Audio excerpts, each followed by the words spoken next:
Welcome back to the channel. Before we begin, tell me something in the comments. Where are you watching this video from, and what time is it right now? Because tonight's story is not just history. It's a question history tried to erase. In 1842, in the port city of Mobile, Alabama, a woman crossed a line so forbidden that even whispers about it could destroy lives.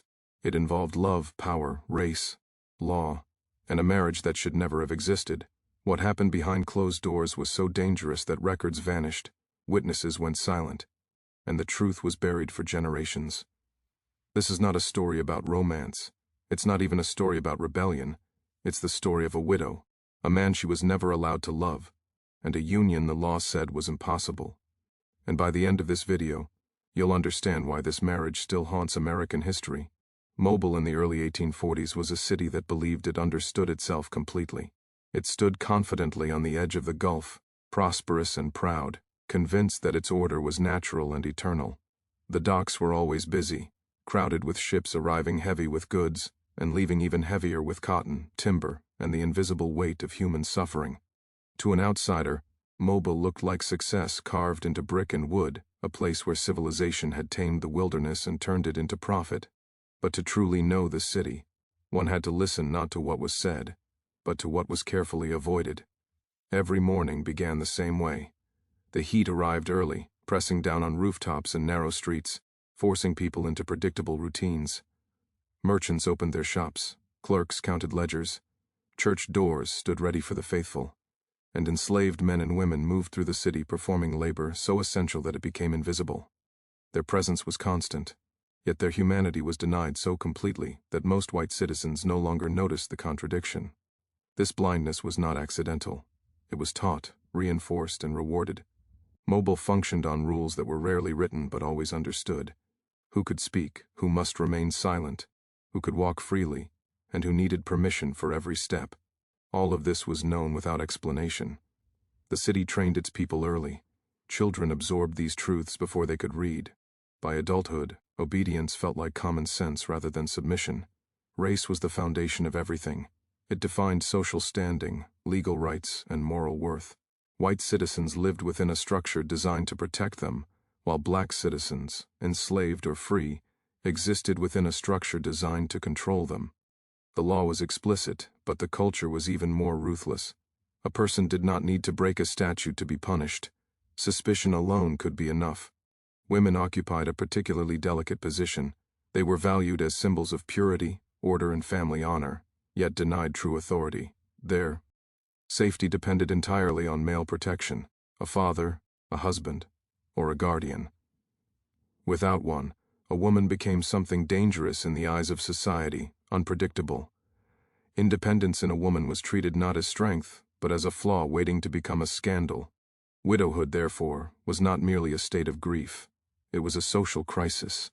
A widow was watched closely, judged quietly, and expected to follow an unwritten script.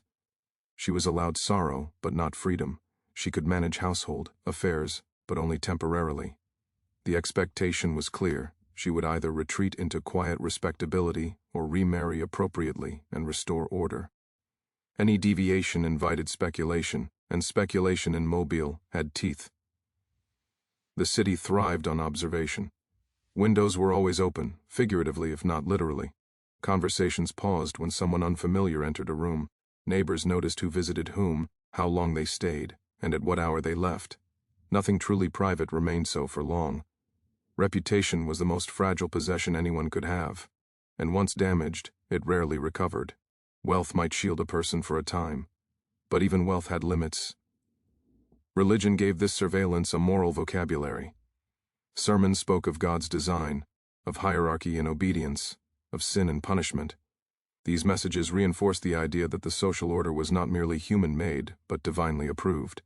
Questioning it was not just rebellious, it was sinful. This belief allowed cruelty to wear the mask of righteousness. It made enforcement feel holy. Yet despite all this, Mobile was full of human contradictions. Desire did not disappear simply because it was forbidden. Loneliness did not vanish because it was inconvenient. People felt things they were not supposed to feel, and they learned how to bury those feelings beneath duty and silence. The city became skilled at producing double lives. What mattered was not what one felt, but what one showed. At night, Mobile revealed more of its true nature. The heat lingered, pressing against skin and nerves alike. Lanterns lit streets unevenly, casting shadows that seemed to move on their own. This was when conversations grew quieter and intentions more complicated. Deals were struck, secrets exchanged, and lines approached but rarely crossed.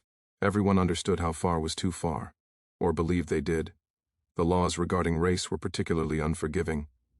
Interracial relationships existed, but they were never acknowledged publicly, and they were always defined by power and coercion. The idea of equality between races was not just rejected, it was considered absurd and dangerous. Marriage across racial lines was unthinkable, legally impossible, and morally condemned. Such a union threatened the very logic of the system. If love could cross that boundary, then the boundary itself was exposed as artificial. The city responded to that threat with force and erasure. People who violated these taboos did not simply face punishment, they vanished from polite society. Their names stopped being spoken. Their stories were altered or forgotten. Records were incomplete, deliberately vague, or destroyed. Mobile did not like reminders of its own fragility. And yet, history rarely obeys the rules imposed upon it. Beneath the city's confidence lay insecurity. Its wealth depended on an institution it feared to examine too closely. Its morality relied on silence. Its stability required everyone to play their part without deviation. This made Mobile powerful, but it also made it brittle. Small disruptions were tolerated if they could be contained. Large ones were not. The city had little patience for ambiguity. You were either aligned with its values or suspected of undermining them. Neutrality did not exist.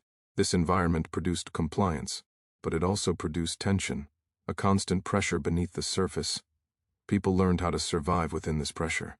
They learned which questions not to ask, which thoughts not to voice, and which truths to ignore.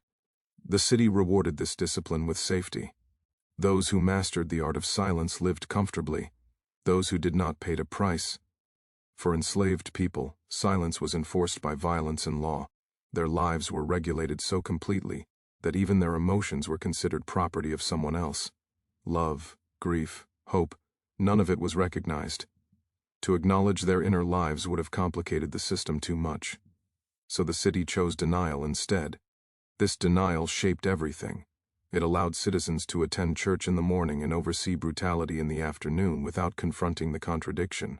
It allowed families to speak of honor while benefiting from exploitation. It allowed Mobile to believe itself civilized while practicing cruelty as routine. Change, when it came, did not arrive as a public declaration. It arrived quietly, in moments easily dismissed at the time. A decision made behind closed doors, a risk taken in private, a boundary crossed without witnesses. These moments rarely seemed important at first. The city was too confident to notice them. But confidence can be dangerous. It creates blind spots. It convinces those in power that their control is absolute. Mobile believed its rules were unbreakable because no one had ever dared to challenge them openly. What it failed to consider was the power of choices made in silence. This was a city that recorded what it wanted remembered and discarded the rest. Official histories spoke of prosperity, faith, and tradition. They did not speak of fear, loneliness, or forbidden attachments. Those stories lived only in fragments, passed quietly or lost altogether, and within this carefully maintained order, something began to form that did not fit. It did not announce itself. It did not seek attention. It existed quietly, growing in the spaces where the city was least vigilant. It was born from circumstances the law could end. Fully control and emotions. The culture refused to acknowledge. Mobile did not see it coming because it did not want to. To recognize it would have meant admitting that the system was not as absolute as it claimed. That possibility was more frightening than any scandal. So the city continued as it always had, confident in its rules, secure in its hierarchy, unaware that a story was unfolding within its borders that would test the limits of everything it believed about race, power, and belonging. A story that began not with rebellion or defiance, but with quiet decisions made by individuals navigating a world designed to deny them choice. This was the environment that shaped what came next, a place where silence was survival, where law and custom worked together to crush deviation, and where the most dangerous acts were not those committed in public, but those carried out quietly, beyond the reach of immediate judgment. And from within this city of rules and whispers, A widow would soon step into a role she was never meant to occupy, and a man denied even the right to his own name would become central to a story Mobile tried desperately to forget. When the news of her husband's death spread through Mobile, it did not arrive with shock, it arrived with calculation. People measured the loss not by emotion but by consequence. Who would inherit the property? Who would control the household? How long would the mourning last before order was restored? In Mobile, death was never just personal. It was administrative. The widow understood this almost immediately. Grief was expected, but only in controlled amounts. She was permitted sorrow, but not unpredictability. Her black clothing, her lowered eyes, her quiet presence at church were all noted and approved. Mourning, when performed correctly, reassured the city that nothing had truly changed. But beneath the rituals, something had shifted in a way the city could not fully see. For the first time in her adult life, she was alone. Not alone in the sense of isolation. The house was still full of movement, voices, and labor, but alone in authority. Her husband's absence created a vacuum that the law reluctantly allowed her to fill. She became the legal overseer of property, finances, and people. It was a role she had been trained to assist in, never to command. Now she occupied it fully, and that unsettled those who noticed. Widows were expected to exist quietly. They were meant to preserve what had been built, not question it. Her neighbors watched closely for signs of deviation. Too much confidence would look suspicious. Too little would invite intervention. She learned quickly how narrow the path was and how easily one could fall from it. Outwardly, she did everything correctly. She received condolences with grace. She attended church faithfully. She did not linger in conversation. She avoided drawing attention. Yet even as she followed the script, the city sensed something different. There was a subtle shift in how she moved through rooms, how she spoke to men who had once deferred to her husband. She was not defiant, but she was no longer invisible. Her household became a place of quiet scrutiny. Visitors noted changes they could not quite name. The routines remained the same, but the tone had altered. Decisions were made without consulting male relatives. Instructions were given with certainty rather than hesitation. None of this violated the law, but it challenged expectation. Mobile tolerated widows who were fragile. It respected widows who were temporary. It distrusted widows who appeared capable. At night, when the house grew still, her grief took on a different shape. It was no longer the sharp pain of loss, but a dull awareness of possibility. She felt it in moments she would never have admitted aloud. The realization that her life, for the first time, was not entirely dictated by another's will. This awareness frightened her as much as it intrigued her. She knew the danger of such thoughts. Independence was not a virtue for women in Mobile. It was a liability. A woman who seemed too comfortable alone invited rumors. A widow who delayed remarriage raised questions. Each passing month without a suitable match increased the city's interest in her private life. Men noticed her differently now, not with desire but with assessment. Some saw opportunity, others saw risk. Few saw her as a person. She was a position to be managed, a problem to be solved, a resource to be controlled. This realization hardened something inside her. She had lived her entire marriage within clear boundaries. Her husband's authority had defined her world, for better or worse. His absence forced her to confront how much of herself had been shaped by compliance. The city expected her to replicate that compliance with another man. She was expected to restore balance by surrendering control once more. But control once tasted does not disappear easily. Her days became a careful performance. Every gesture was measured. Every interaction was filtered through caution. She understood that a single misstep could redefine her in the eyes of the city. Respectability was fragile, and she was its custodian now. Within her household, power dynamics shifted subtly. Those who served watched her closely, noticing changes the city could not see. She spoke more directly. She listened more carefully. Her presence carried a weight it had not carried before. This unsettled some and intrigued others. She was aware of these observations, even when they were never voiced. Awareness became her armor. She paid attention to how people looked at her, how conversations changed when she entered a room. She learned the language of silence, the pauses that revealed more than words. Grief isolated her in unexpected ways. Friends offered sympathy but kept their distance, unsure of how to engage with a woman no longer neatly categorized. Social invitations became fewer. When they came, they carried unspoken expectations. The city was patient, but not indefinitely. In moments of solitude, she reflected on the life she had been handed, and the one she might shape. These reflections were dangerous. She did not indulge them openly, but they existed nonetheless, growing stronger with time. The city mistook her restraint for weakness. It assumed she would eventually submit to its expectations. It had seen widows before. It believed it knew how the story ended. What the city did not see was the quiet resolve forming beneath her careful exterior. She was learning how the system worked, where it bent and where it broke, learning how much could be done without attracting attention, learning how power could be exercised softly. Her position placed her at the center of contradictions she had never been forced to confront before. She benefited from a system that restricted her, depended on people it dehumanized, and punished deviations it secretly relied upon. These contradictions had always existed, but now they pressed against her directly. She could no longer ignore them. The house itself became a reflection of her inner state, familiar yet altered, safe yet uncertain. Every room carried echoes of her past and questions about her future. She moved through it differently now, noticing details she had once overlooked. Outside, the city continued its routines, confident in its predictability. It did not suspect that within one of its respectable households, something was changing that could not be easily corrected.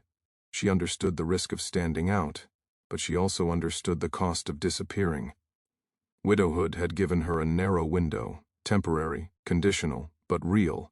What she chose to do within it would define the rest of her life, and somewhere within this fragile balance, a presence existed that would soon disrupt everything she believed she controlled, a presence tied to her household, her authority, and the system she was navigating so carefully. A presence the city would never accept as part of her story. At this stage, nothing had been spoken aloud. No lines had been crossed, no laws had been broken. But history rarely marks its turning points with announcements. They begin in silence, with awareness, with restraint stretched just enough to tremble. The widow stood at the edge of that silence, not yet aware of how deeply her choices would entangle her with a man the law insisted should remain invisible. And as Mobile watched her with cautious curiosity, believing it still held the upper hand, the foundations of its certainty were already beginning to shift. He had no name that mattered to the city. On paper, he existed only as an entry in an inventory, a line among many that reduced a human life to value and function. If spoken of at all, it was never with the language reserved for men. He was referred to indirectly, vaguely, as though specificity itself might grant him too much presence. Mobile. Naming carried power, and power was something the system refused to give him. To the outside world, he blended seamlessly into the background of daily life. He rose before dawn, moved when instructed, spoke when required, and remained silent the rest of the time. His body performed labor the city depended on, yet his inner life was never acknowledged. This was not unusual. The city had perfected the art of looking through people like him rather than at them. But invisibility did not mean emptiness. He observed more than anyone realized. Those denied agency often become experts in attention. He learned the rhythms of the household, the moods of its occupants, the subtle signals that preceded conflict or calm. He understood how power shifted from room to room, how tone and posture revealed more than words. Survival required this awareness. His past was fragmented, not because it did not exist, but because it was dangerous to remember too clearly. Memory could become a liability. Still, fragments remained, impressions of another life, another identity, carried quietly like contraband. He never spoke of them. Speech invited questions, and questions invited consequences. Within the widow's household, his role placed him close enough to observe authority without ever possessing it. He existed in a space defined by contradiction. He was essential, yet disposable, trusted with responsibility, yet denied autonomy. This balance was deliberate. It kept him useful and powerless at the same time. When the husband died, the shift was immediate, though subtle. Authority changed hands, but routines remained. To an outsider, nothing appeared different. To someone paying attention, everything was. The widow's presence altered the atmosphere of the house. Her voice carried differently. Decisions came more directly. There was less hesitation, less deferral. These changes were quiet, but they were unmistakable. He noticed them immediately. He also noticed how others responded. Some tested her authority in small ways, delaying compliance or questioning instructions that had once been accepted without hesitation. Others adjusted quickly, sensing the importance of aligning themselves correctly. He watched these interactions carefully, understanding the stakes better than most. His own position required particular caution. Any misinterpretation of his behavior could be dangerous. The system allowed no margin for error. He moved carefully, spoke minimally, and never assumed familiarity. Yet proximity has its own risks. Being near authority, even passively, invites scrutiny. He had learned long ago how to appear smaller than he was, how to occupy space without claiming it, how to lower his gaze at the right moment, how to make himself unremarkable. These skills were not taught. They were learned through necessity. Despite this, the widow's attention occasionally lingered in ways that unsettled him. Not with suspicion, and not with cruelty, but with awareness. Awareness was dangerous. It acknowledged his presence as something more than a function. He did not know how to interpret it, and that uncertainty made him wary. Their interactions were brief, proper, and restrained. Anything else would have been unthinkable. Still, within these exchanges existed something the city did not account for: recognition. It was not spoken. It did not announce itself. It existed in moments easily dismissed by others but impossible to ignore once noticed. He understood the boundaries better than anyone. He had spent his life navigating them. He knew how quickly they could become weapons. The law was clear, but the culture was even clearer. Any suggestion of familiarity beyond prescribed roles could be fatal, not just socially, but physically. Yet the widow's authority complicated these rules. She occupied a position that was temporary and conditional. She was allowed to command, but only within limits. Those limits were enforced, not just by law, but by expectation. Her awareness of him did not break any rule outright, but it unsettled the careful balance the system relied upon. He sensed this tension even when it was never articulated. He had lived within tension his entire life. It shaped how he breathed, how he moved, how he thought. He knew when something was shifting long before it became visible. At night, when the house quieted and routines loosened, he allowed himself moments of reflection he could never share. He considered how fragile the structures around him truly were, how dependent they were on compliance, how easily they might fracture if challenged in the wrong way. But he did not consider rebellion. Not openly. Rebellion was a luxury reserved for those with options. His survival depended on restraint, not defiance. He understood that better than anyone. Still, something about the widow's presence disrupted the familiar calculus. Her authority was not inherited in the same way her husband's had been. It was provisional, contested, and watched. This made her both powerful and vulnerable. He recognized vulnerability when he saw it.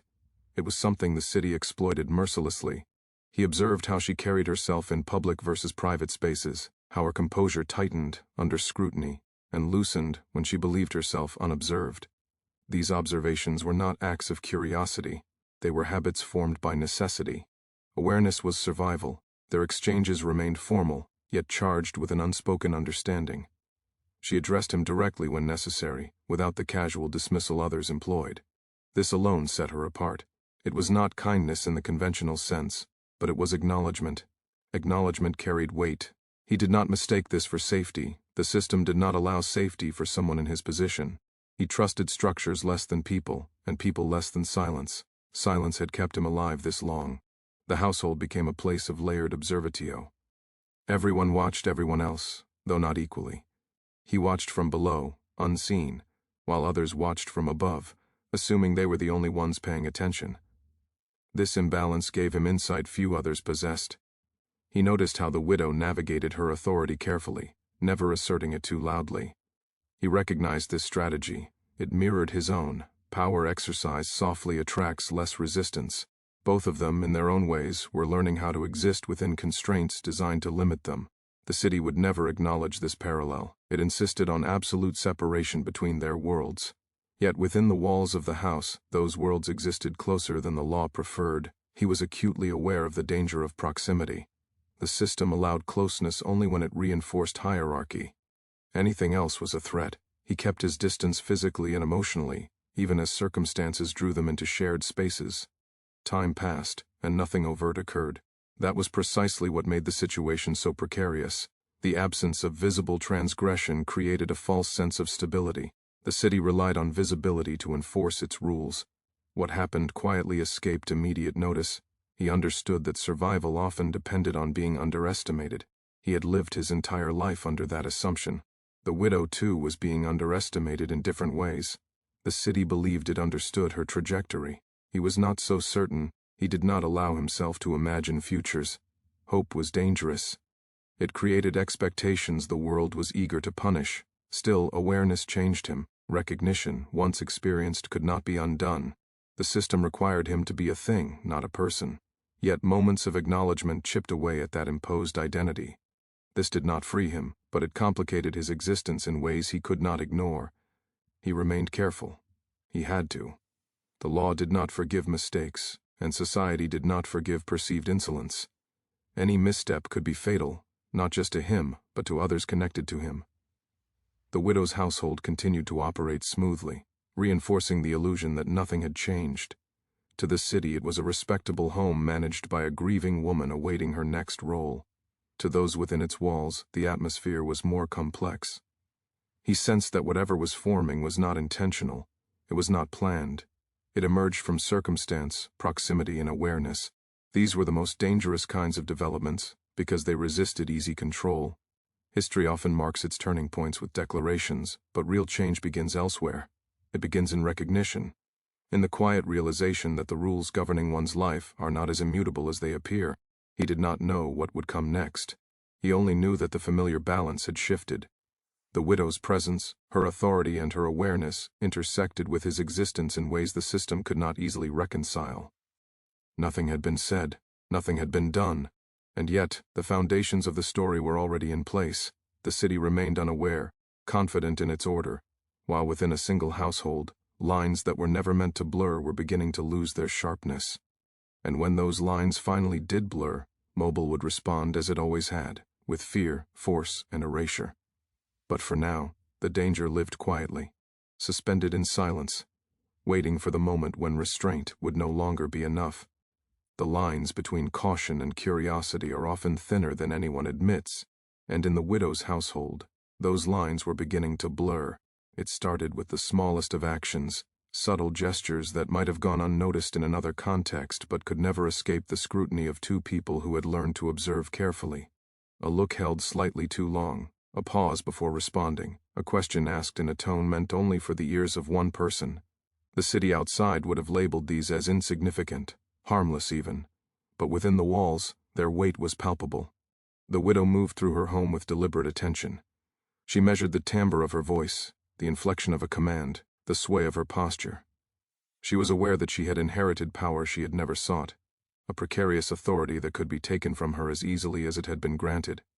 Yet she began to test its edges in ways that were quiet but meaningful.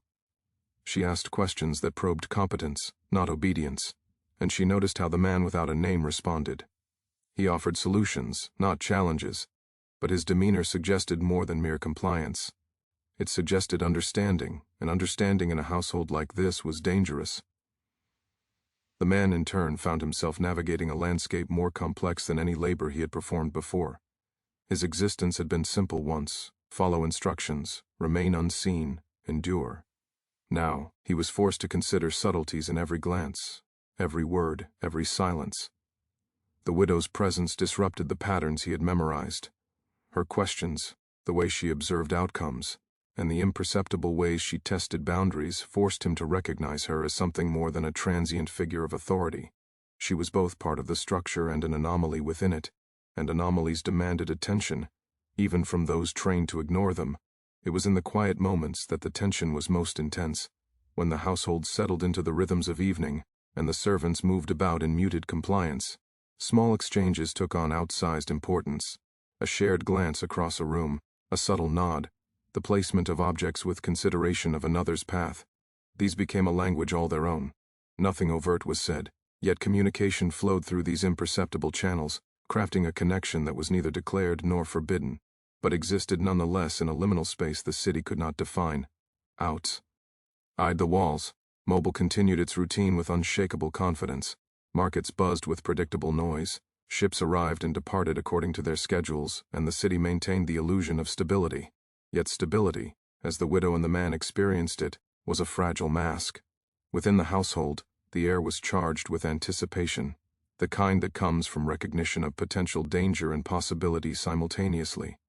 Each action had consequences beyond its immediate effect, and each silence was as potent as spoken words. This tension became a game of observation. Each tried to understand the other without revealing the full measure of their awareness. For the widow, this was a delicate balance, to exercise authority while concealing curiosity that could be misconstrued as weakness or impropriety. For the man, it was a constant exercise in discernment, to act in compliance while acknowledging subtleties that gave him insight into a world that systematically denied him autonomy. Every decision, every movement was measured against invisible criteria, and the rules were not written anywhere he could consult. They were inherited from centuries of fear and hierarchy, and yet they were being quietly tested from within. The household itself seemed to respond to these shifts. Walls that had once felt imposing became confining, yet at the same time they offered spaces where risk could be calculated. Rooms that were meant only for work or passage now became arenas of subtle negotiation, where a gesture might communicate more than any word could. The architecture of the home, intentionally or not, created corridors of power and concealment, and both the widow and the man were acutely aware of how to navigate them. Their awareness of space, timing, and attention became a silent dialogue that outsiders could never perceive. Every routine within the home was now a potential source of revelation.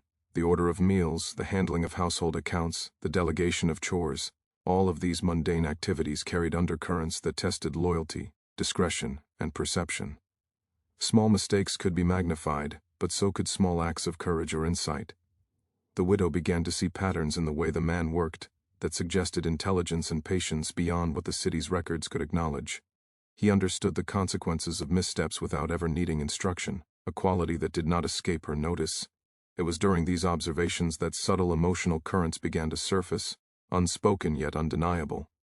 They were not expressions of conventional attachment or affection, but they were charged nonetheless. Recognition, in this context, was dangerous because it implied agency. The city refused to allow agency for him, and it expected her to remain bound by its prescribed social rules. Yet in the household, reality diverged from law. Two people were navigating the impossible, negotiating space, power, and perceptio, in a manner that defied conventional boundaries. At times, their interactions flirted with imbalance, moments when a look or a gesture seemed to challenge the constraints imposed by the world outside. These moments were brief and quickly corrected, yet they left a residue of tension that neither could ignore. The city, with its reliance on visibility and conformity, would have labeled such moments as inconsequential. But within the household, they were profound. Each moment of understanding or mutual acknowledgement was an assertion of identity, a quiet resistance to erasure. The man's understanding of risk was precise. He recognized the importance of timing, of restraint, of subtlety. Every decision was an exercise in survival, yet it was layered with a nascent awareness that the widow's presence created opportunities the law and society did not anticipate. Opportunities that were not to be named or claimed but existed nonetheless in the spaces between expectation and action. Awareness, he realized, was the first step toward possibility, and possibility was inherently dangerous. For the widow, the stakes were equally high. Her grief was now intertwined with the responsibilities of authority, and her observations of the man challenged the assumptions she had inherited from society. She began to understand that the structures around her were neither absolute nor immutable. The system demanded conformity, but human awareness, subtlety, and intelligence created loopholes. Her challenge became not simply one of maintaining order, but of navigating these spaces where the rules were tested, in silence. It was not love, not yet, and perhaps not ever in the conventional sense, but it was something that resonated with equal intensity: recognition, understanding, and the silent acknowledgement of shared danger. This unspoken communication created a tension that was almost palpable, a constant awareness that their choices carried weight far beyond what the city could measure. They were two people maneuvering within constraints that sought to define and limit them, yet they were doing so with the awareness that each move mattered more than it should. The presence of others in the household added layers of complexity. Servants, family members, neighbors, and visitors all operated according to expectation, yet even their routine behavior contributed to the intricate web of observation and calculation. Every action had to be accounted for, and the widow and the man learned quickly how to read these behaviors, distinguishing between routine compliance and subtle deviation. The household became a living map of power and perception, and mastery of this map became essential for survival. As days and weeks passed, the tension evolved. What had begun as cautious observation grew into a more deliberate pattern of engagement. The widow began to test boundaries, not recklessly but intentionally, probing to see how far influence could extend without triggering alarm. The man responded with equal care, offering insight and assistance without stepping into visibility that might provoke punishment. Each action, each choice, reinforced a growing understanding. The household was no longer a static structure but a dynamic space of negotiation. Silence became a language. Moments when words might have been spoken were filled with meaning through gestures, glances, and subtle adjustments of behavior. These small interactions carried more weight than the city would ever comprehend. Each was a calculated risk, yet necessary for navigating a reality where visibility could destroy lives and discretion could preserve them. The larger world continued in its ignorance. Mobile carried on as though nothing had changed, confident in the solidity of its social hierarchy. The city did not perceive the quiet disruption within a single household, unaware that human awareness and intelligence were quietly bending the rules it had imposed. That ignorance was both a shield and a threat. It allowed for subtle subversions to occur, but it also amplified the stakes. If discovered, the consequences would be catastrophic. In this environment, time itself took on a different character. Days were measured not only by work or routine but by observation and calculation. Each hour carried layers of consequence, and each night was a pause filled with reflection and preparation. Anticipation became a constant companion, a quiet tension that shaped behavior and heightened awareness. There was no room for complacency, no time for distraction. Every decision mattered, and so the lines continued to blur. The widow and the man navigated a complex dance of recognition and restraint, each aware of the other's presence, in ways that the world outside could not acknowledge. The rules of the city demanded separation, but the reality within the household created conditions where separation was impossible. Every glance, every pause, every subtle gesture became part of a larger story that was forming quietly, invisibly, yet with profound significance. The story that emerged was not one of overt rebellion, nor was it one of open defiance. It was a story of awareness, of negotiation, of human intelligence and perception asserting itself against a system that sought to deny it. It was dangerous, not because it had yet broken any laws, but because it existed in a space the law could not see. And history, as it often does, would remember such stories not for what was spoken or recorded, but for what occurred in the shadows, where observation and awareness reshaped the boundaries of possibility. The moment of reckoning had not yet arrived, but its seeds were planted. Within a single household, in the city that believed itself stable and unyielding, the first subtle cracks in the system had begun to appear. Lines that were never meant to blur had started to waver, and the consequences of their eventual crossing loomed silently over every action, every choice, every glance. In the quiet, in the careful calculation of gestures and words, history was being written, and the city, confident in its order, remained oblivious. The law in Mobile was absolute. It did not bend, it did not pause, and it did not excuse. Its authority was enforced not only through the courts but through social expectation, gossip, and fear. Miscegenation, the crossing of racial boundaries in intimate or marital unions, was considered one of the gravest offenses the city could punish. The statutes were explicit: white women were forbidden from marrying black men, and any violation carried consequences so severe that even whispering about the possibility could bring shame, exile, or physical punishment. Laws like these were meant to protect the social order, yet they functioned less as instruments of justice and more as instruments of control, shaping thought, behavior, and desire with the precision of a surgeon's scalpel. The widow knew these laws intimately, not because she had ever studied them formally, but because she had lived within a society structured around their enforcement. Every glance, every movement, every conversation she had navigated was filtered through their omnipresent weight. She understood the city's unspoken assumption: obedience was not optional, curiosity was dangerous, and deviation was punishable. Even now, after the loss of her husband, the law was not a distant abstraction. It was a shadow constantly looming over her life, shaping her every decision. For the man who had no name, the law was an even more immediate threat. He existed in the city's eyes as property, a possession whose life and liberty were contingent entirely upon the whims of others. For him, legality was not theoretical. It was the difference between survival and erasure. Every interaction, Every misstep, every perceived transgression was magnified by this imbalance of power. The rules were rigid, and yet, within the household, those rules were being quietly tested. The mere presence of the widow's authority created a space where observation could become recognition, where compliance could become negotiation, and where acknowledgement of personhood could emerge in a world that denied it. The danger of miscegenation was not solely in breaking statutes but in violating the moral and social codes that the city upheld as unquestionable. To cross this boundary was to disrupt the hierarchy upon which every household, every institution, every expectation rested. Mobile relied on fear to reinforce obedience, and the penalties for defiance were both practical and symbolic. They reminded everyone that transgression was not just illegal but inherently shameful, and that punishment was as much about deterrence as it was about retribution. The law was a performance, and those who attempted to navigate its limits did so at their own peril. Despite these dangers, subtle forces were at work. Human emotion rarely conformed to statute, and human curiosity rarely submitted entirely to fear. Within the widow's household, moments of acknowledgement and recognition emerged, delicate and dangerous, like threads pulling at a tapestry woven too tightly. These threads were invisible to the outside world but charged with potential, containing the quiet power to disrupt the meticulously constructed order. Each look, each pause, each carefully measured gesture became a negotiation of possibility within boundaries the law had declared absolute.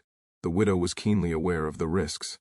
She understood that authority came with limitations and that any miscalculation could destroy her carefully maintained reputation. Mobile society was structured to observe deviation instantly and to punish it decisively. She had seen women ostracized, property seized, and families humiliated simply for failing to conform to expectation. The cost of stepping outside the lines was extreme, yet the pull of curiosity, awareness, and subtle assertion of agency was growing stronger with each passing day. For the man, the stakes were existential. Survival depended upon understanding not only the rules themselves but the nuances of enforcement. The city could act violently, unpredictably, and with cruelty, and the household was a microcosm of this uncertainty. Even minor deviations could trigger disproportionate consequences, and yet, within the carefully monitored interactions with the widow, he perceived possibilities that the law could not contain. The space between obedience and awareness became a delicate theater, a place where survival, intelligence, and opportunity intersected in ways both compelling and dangerous. The tension intensified as their silent recognition grew. Each interaction required careful calibration. Speaking too freely, acting with undue initiative, or even allowing a look to linger too long could provoke suspicion. Yet restraint had its own dangers. Failure to respond appropriately could signal weakness or disloyalty. Every gesture, every word, every pause carried meaning beyond its immediate context. In this environment, simple actions became loaded with risk and consequence. Mobile's legal structure relied heavily on visibility. Acts that could be witnessed were punished with certainty. Acts that occurred in silence, subtlety, or negotiation were harder to enforce. This gap between observation and enforcement created a narrow corridor in which the widow and the man operated. It was a corridor filled with tension, a place where restraint and awareness coexisted, and where every step was a negotiation with unseen forces. The widow began to test boundaries incrementally. She asked questions that were not strictly necessary, observed outcomes more critically, and engaged the man in ways that skirted formal expectation. These were small acts, invisible to anyone outside the household, but they introduced a new dynamic into a system built on predictability and fear. By testing the limits quietly, she as asserting a form of power the law could not anticipate, and in doing so, she created a subtle but undeniable connection with the man whose life had been constrained entirely by statute. The man in turn responded with equal care. He offered insights when asked, yet never overstepped. He recognized that the widow's curiosity was dangerous, but also transformative. To acknowledge his intelligence, competence, or presence was to risk both their safety, yet ignoring it would squander opportunity.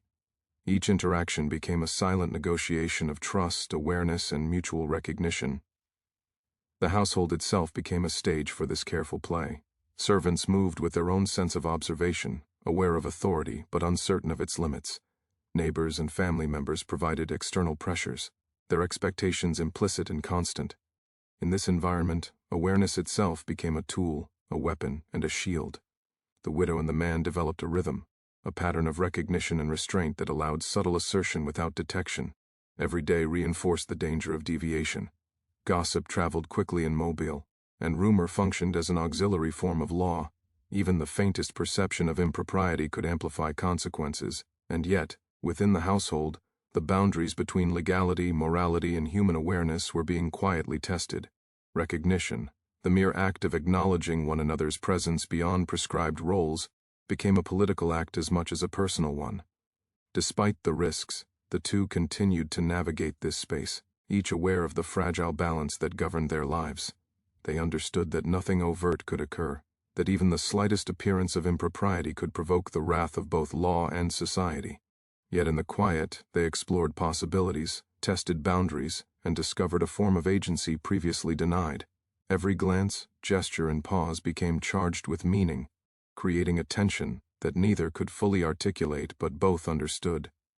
The widow's increasing confidence in her authority, combined with the man's acute awareness of his environment, created an environment that was both dangerous and potent. It was a delicate dance in which the steps were invisible, the consequences immense, and the stakes existential. This interplay became the axis around which the household operated, influencing every decision, every movement, every interaction. The city outside remained oblivious. Mobile continued to function under the illusion of stability, confident in its ability to enforce law and social order.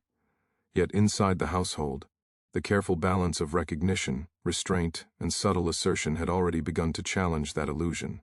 The boundaries the city considered absolute were being tested in silence, in ways that could never be observed from the outside. Each passing day heightened the tension. What had begun as cautious awareness had evolved into a deliberate, quiet exploration of limits.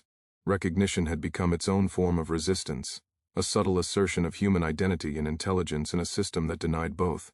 The stakes were immense, but the moment of discovery, if it came, promised to be transformative and terrifying. In Mobile, the law ruled publicly, but silence and subtlety governed survival. The widow and the man had entered a space neither could fully control, navigating a terrain of danger, observation, and potential that few could understand. In this environment, the simple act of acknowledgement carried consequences far beyond the moment. Every decision, every gesture, every glance became a thread in a web of possibility and peril. The law could punish overt action, but it could not control awareness, and it was within this gap, the space between obedience and recognition, visibility and subtlety, that the household operated, quietly challenging the boundaries imposed by both statute and society. The danger was constant, immediate, and invisible. The stakes were not hypothetical, they were a matter of life, liberty, and survival. Each act of recognition, each subtle acknowledgement, was a negotiation with the law, with society, and with history itself. And in this negotiation, the rules were being rewritten, quietly, invisibly, within a single household that the city considered predictable and controlled. The revelation did not arrive as a thunderclap. It came slowly, like a shadow lengthening over the floor, unnoticed until it had already claimed the room. Within the widow's household, the invisible threads of awareness and recognition had been quietly gathering strength for months, weaving together a pattern that was impossible to ignore. It began with small things, a look that lingered too long, a hand placed with intentional care, a question that hinted at curiosity beyond what the law or custom allowed. These moments were fleeting, but they carried weight, carrying with them the first stirrings of understanding that the world outside had no power to govern. The widow felt it first in her chest, an unfamiliar pressure that was neither grief nor anger, neither fear nor joy. It was a combination of all, tempered by the knowledge that she stood at a precipice. She understood, with sudden clarity, the enormity of the silent bond forming between herself and the man who had been denied even a name. That bond was dangerous, subversive, and yet undeniable. It challenged everything Mobile believed about order, hierarchy, and propriety. It was a revelation not of words, but of awareness, an understanding that the rules she had lived by were not absolute, that they could be bent in subtle ways, that human intelligence and attention could create spaces the law could never anticipate. The man understood it too, though differently. He had navigated danger all his life, learning early that survival required observation, silence, and precise action.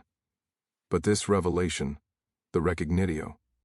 And he was no longer invisible in the eyes of someone whose authority mattered, shattered assumptions he had not realized he had been holding on to. He had been prepared to exist entirely within the shadows, but now the shadows themselves were shifting and he had to navigate new contours he had never anticipated. The awareness that the widow saw him, not as property, not as a tool, but as a human being with agency, was at once exhilarating and terrifying. Within the household, tension became nearly tangible.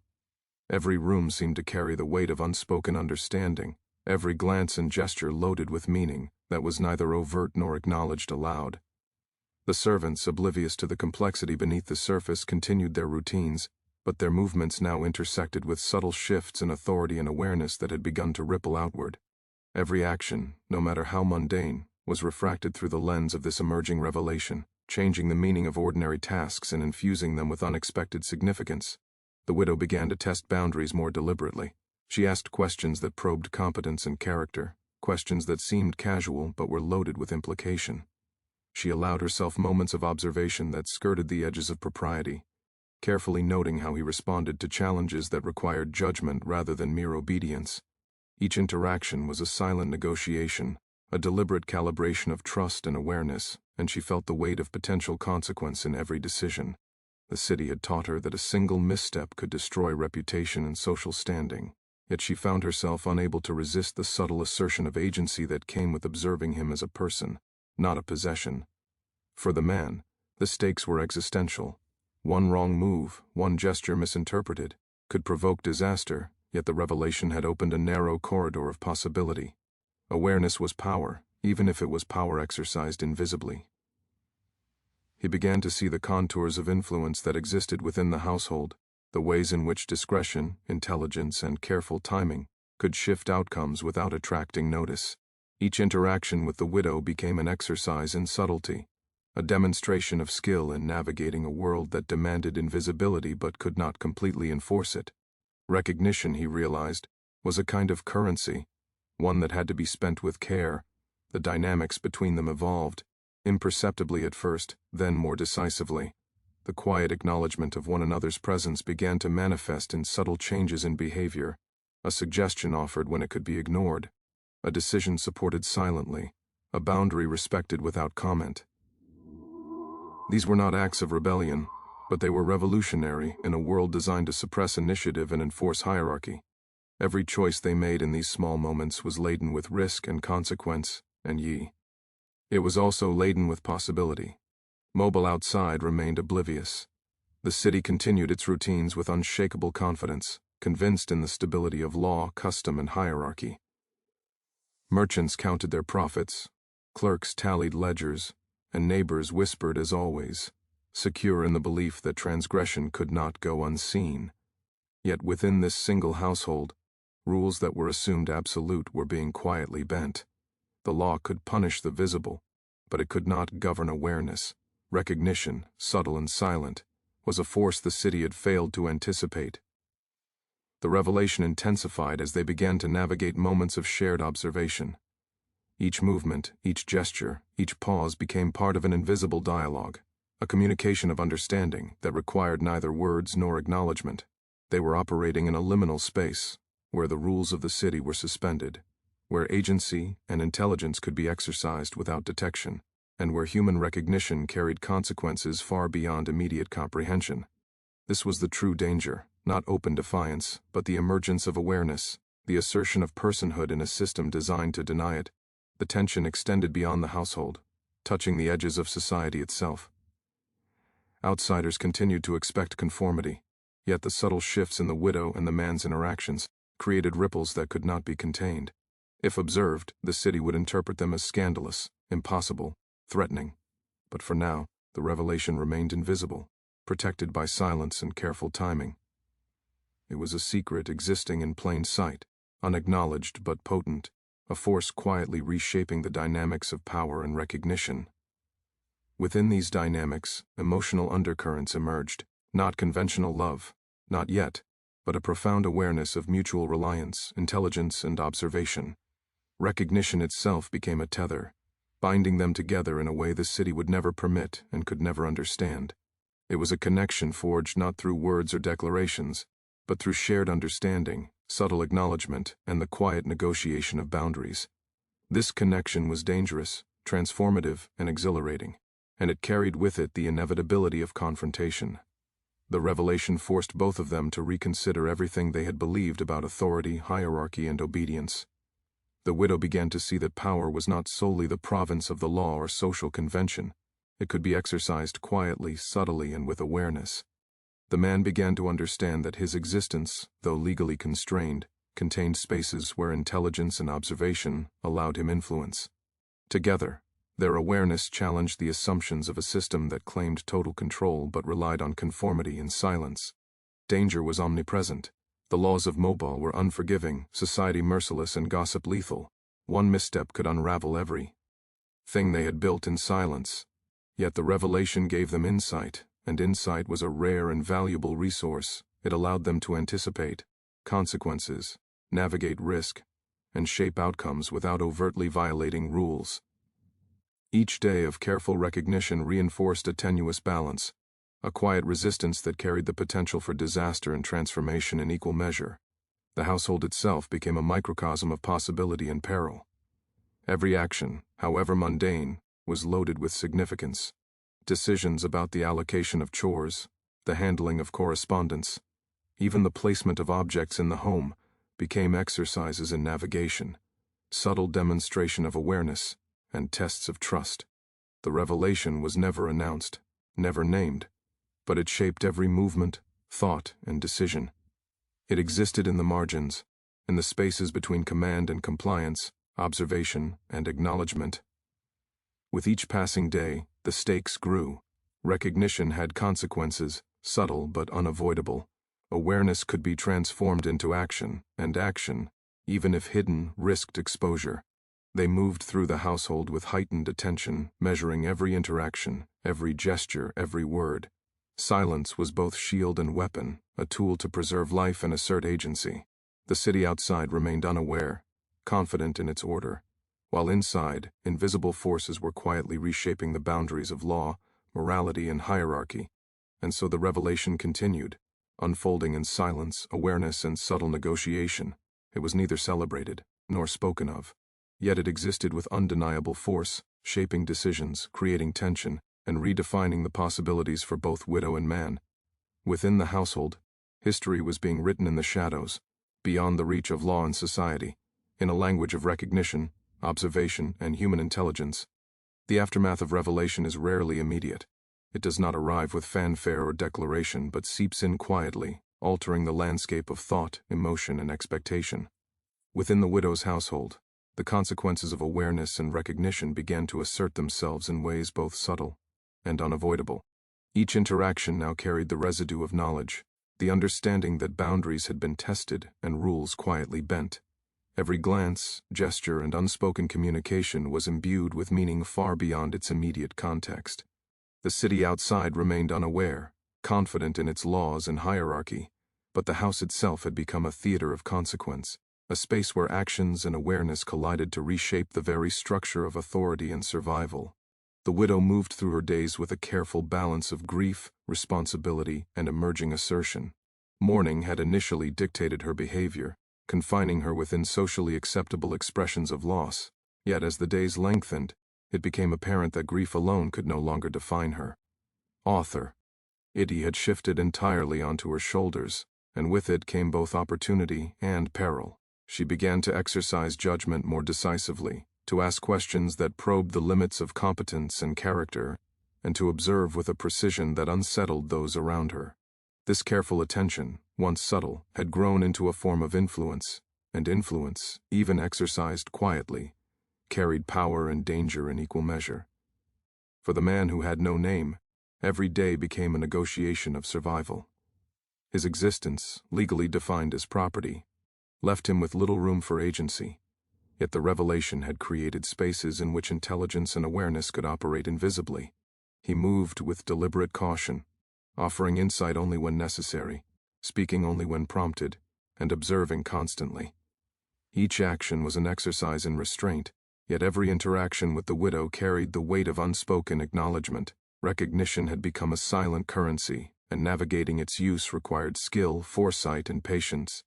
The household itself responded to these shifts. Rooms once navigated purely for routine now became arenas of subtle negotiation. Servants carried out duties unaware that each movement intersected with layers of awareness, while the widow and the man maneuvered within these invisible channels, carefully calibrating action and observation. Objects placed with intentionality, doors opened or closed with timing in mind, even the simplest tasks carried meaning. Every element of domestic life became a part of a larger, unspoken choreography, a web of observation and discretion that allowed them to exist in a space the city could neither measure nor comprehend. Outside, Mobile carried on with confident normalcy. Laws were obeyed publicly, routines maintained, and society reassured itself with appearances of stability. Yet the household had become a locus of invisible disruption. The rules, rigid and absolute in theory, were quietly tested in practice. Each moment of recognition, each gesture of acknowledgement, carried the potential to alter the social and legal assumptions that underpinned the city. Awareness had become a force neither legal nor moral, a kind of invisible power that existed in the margins, beyond surveillance, yet consequential nonetheless. Tension within the household escalated as these subtle dynamics became more pronounced. Both widow and man were acutely aware of the stakes. The law could punish overt action. Society could punish impropriety. Yet silence and subtlety allowed influence to be exercised without detection. Each interaction became a calculated balance of risk and possibility, with the understanding that the consequences of misjudgment could be catastrophic. Every word, every gesture, and every pause carried layered significance, and both navigated these waters with heightened vigilance.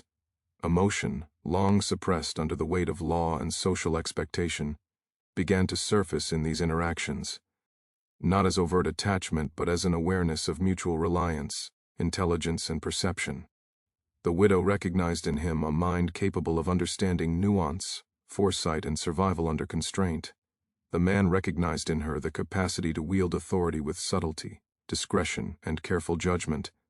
These acknowledgments, silent and invisible, created a tether between them, binding them in ways the city could neither sanction nor perceive.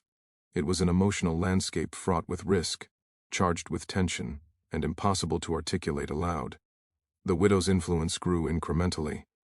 Decisions about household management, distribution of responsibilities, and engagement with outsiders were now informed by her increasing confidence in observing and directing outcomes. She tested limits quietly, probing how much discretion could be exercised before attracting notice. The man's responses reinforced this understanding. His insight and patience demonstrated that subtle negotiation of power was possible even within a system designed to suppress agency. Together, they operated in a realm where awareness became strategy, observation became power, and silence became both shield and weapon. As the days turned into weeks, small crises began to emerge. Situations that would have been handled mechanically before now carried amplified significance. Misplaced objects, slight delays in tasks, or ambiguous behavior could trigger misinterpretation, yet also offered opportunities for quiet assertion. The widow and the man, attuned to one another, navigated these moments with precision.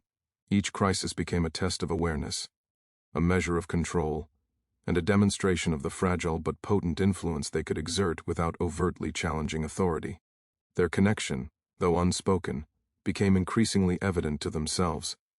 It was not a conventional bond, not founded on affection or desire alone, but on shared understanding and the recognition of constraint and opportunity. They had learned to communicate in the spaces between words, to negotiate risk silently, and to observe consequences without drawing attention. Every interaction deepened this understanding, forging a relationship that was both strategic and intensely human, born from necessity and the rare acknowledgement of personhood in a system designed to erase it. Outside forces began to press on the household indirectly. Neighbors, family members, and the wider city community continued their routines, applying social pressure in ways the widow could anticipate but not entirely control. Gossip, rumor, and subtle judgment functioned as external surveillance, a constant reminder of the stakes involved in every choice. Yet the revelation, the understanding forged within the walls of the household, allowed the widow and the man to operate in ways the city could not measure. Recognition became both a tool of resistance and a mechanism for navigating an environment structured to deny autonomy. Moments of risk increased in intensity. A word overheard in the wrong tone, a gesture misread, or an ambiguous glance could trigger scrutiny. Yet each test of awareness, each careful assertion, reinforced the delicate balance of power. The widow observed not only the man but the responses of all around her, measuring intention, assessing consequence, and refining strategy. The man, similarly, monitored the environment, reading the patterns of behavior, identifying openings for subtle action, and calibrating his responses to maintain both survival and agency. Time became a crucible. Each day layered observation, awareness, and subtle negotiation upon the previous, intensifying tension, while offering narrow spaces for maneuver. The widow and the man had entered a rhythm where every decision was informed by consequence, every silence pregnant with meaning, and every gesture charged with potential impact. The household was a microcosm of strategy, perception, and restraint, a world unto itself where the rules of the city were quietly subverted through observation, discretion, and intelligence. Despite the invisible power they wielded, danger remained ever present. Mobile's laws, societal expectations, and the watchful eyes of neighbors were constant threats. The city assumed control, but the household had become a locus of subtle rebellion. Recognition had become a form of resistance, awareness a weapon, and silence a shield. The aftermath of revelation was thus not a single event, but an ongoing negotiation of existence, authority, and survival, conducted in a realm the world could not perceive, and so the household moved forward, poised between visibility and invisibility, obedience and awareness, law and subtle defiance. Every day tested limits, measured consequence, and explored possibility. The widow and the man navigated a space neither fully controlled, yet fully understood by them both. Their connection, forged in recognition and silence, shaped every moment, every choice, every interaction. In the quiet of the house, in the shadow of law, history was being written not in words but in gestures, observation, and awareness. The consequences of this revelation were not yet visible to the city, but they were inexorable.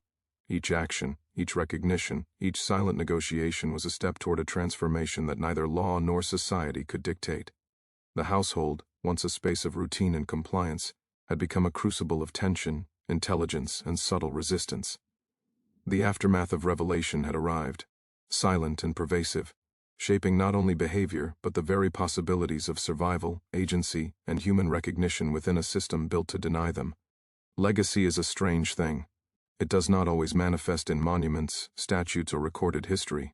Often, it exists in shadows, whispered in silence, preserved in the fragile memory of those who survive to witness it. Within the widow's household, the consequences of recognition, awareness, and subtle negotiation had become the very foundation of such a legacy.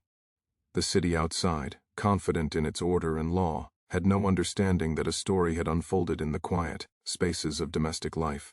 A story that challenged hierarchy, defied expectation, and whispered of possibility in a world designed to deny it.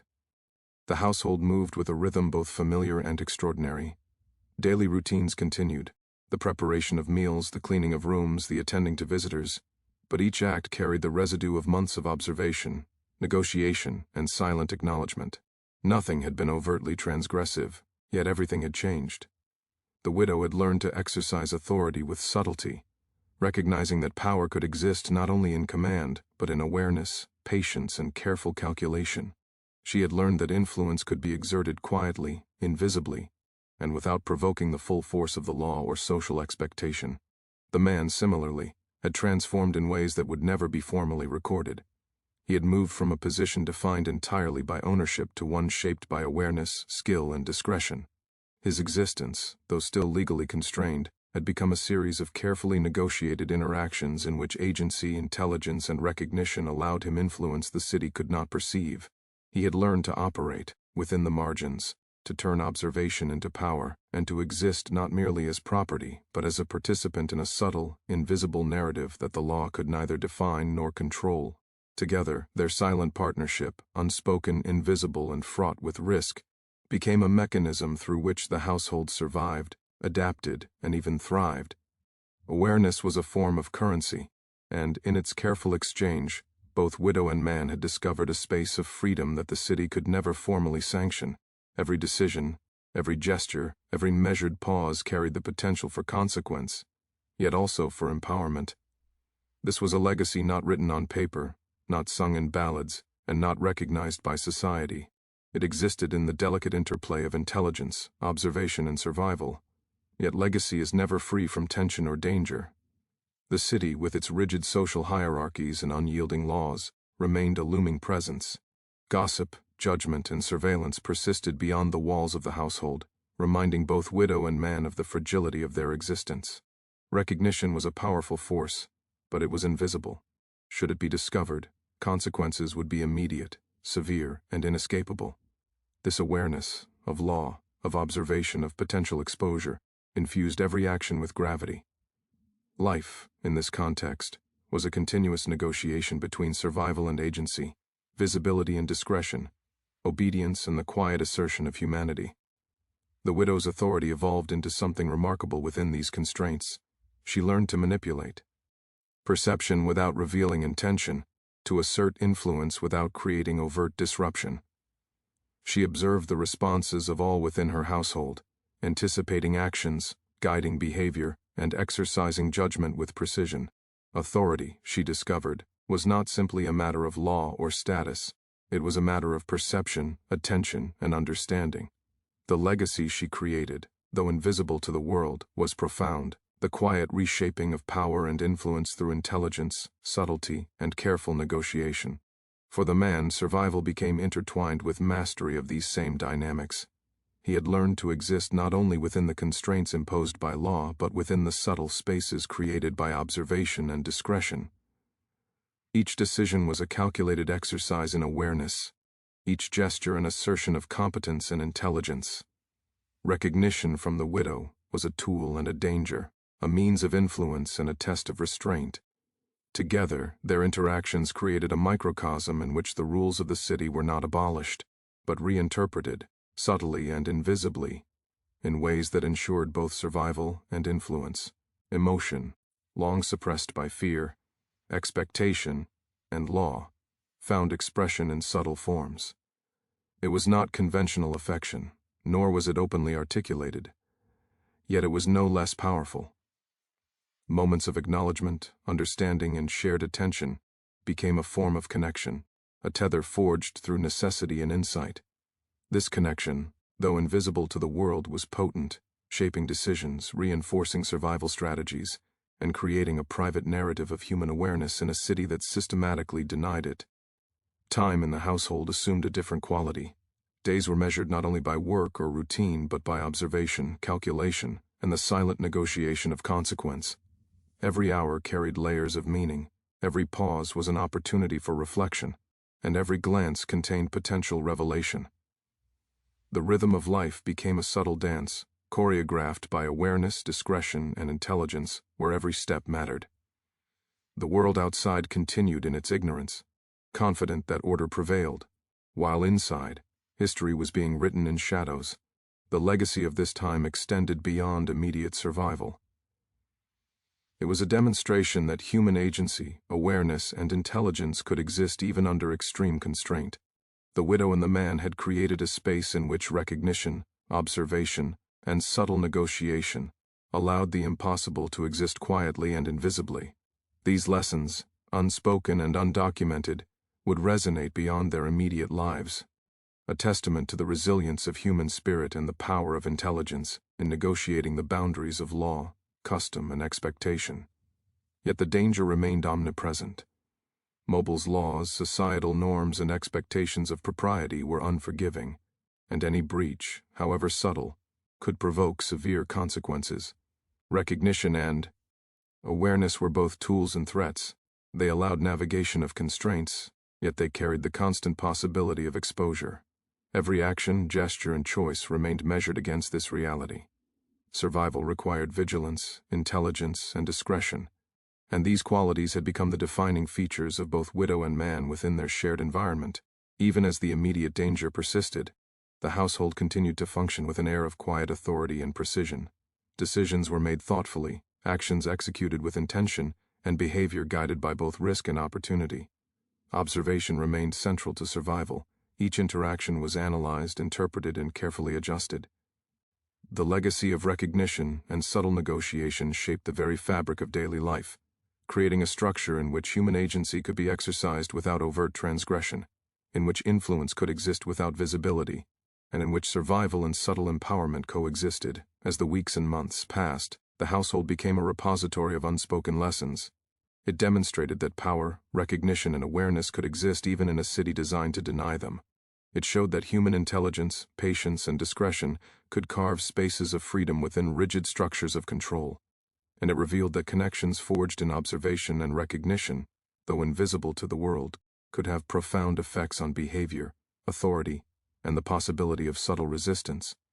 In the end, the legacy of this household was not a story written in law books, journals, or newspapers. It existed in the quiet understanding between two individuals who had navigated danger, observation, and recognition with intelligence and restraint. It existed in the subtle shifts of authority, the careful negotiation of consequence, and the invisible assertion of human agency within a system designed to suppress it. It existed in shadows, in silences, in gestures too fleeting for outsiders to perceive, and yet it was as powerful as any act recorded by history. And so the household endured. Its lessons remained unspoken, its story largely invisible, yet the consequences of recognition, observation, and subtle negotiation would ripple forward in ways the city could never anticipate. Mobile continued in its law, its hierarchy, its confident ignorance, while within a single home, the rules had been quietly rewritten, the boundaries subtly tested, and the impossible made possible. The legacy of awareness, intelligence, and human recognition persisted, unrecorded, invisible yet indelibly real, a testament to the resilience and cunning of those who refused to be erased.